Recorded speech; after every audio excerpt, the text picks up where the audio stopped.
This is a 2016 Ford F150. We'll be replacing the front wheel bearings. First thing first, remove the tire with a 22mm socket.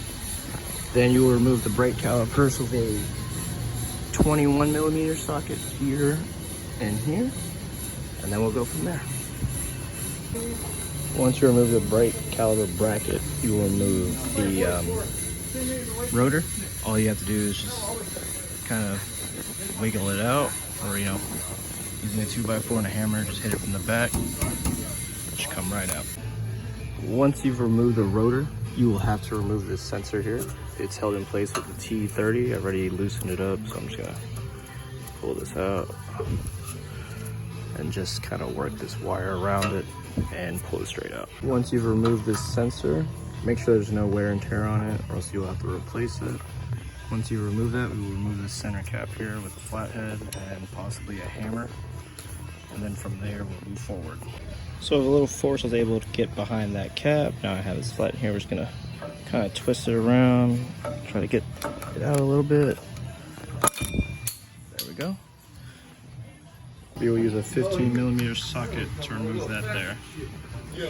Once we remove everything from the front, we're going to remove the wheel bearing, and that is held by 4 18mm bolts. One here, one here, one here, and one right above that, right behind this. It should slide right out.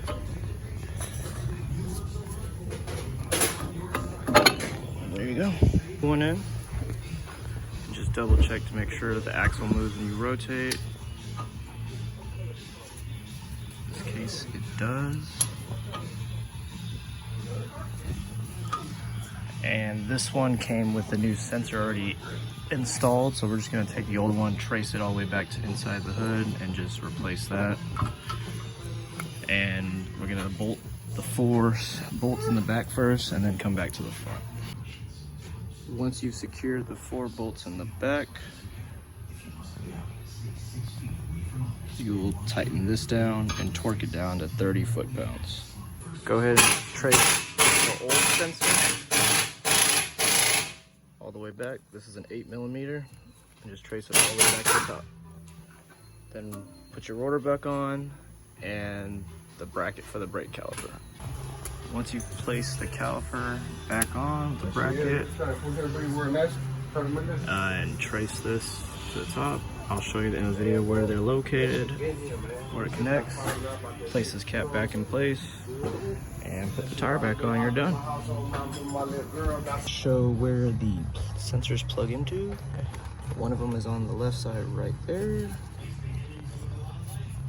one right here. And the other one is on the other side, right behind the air filter box.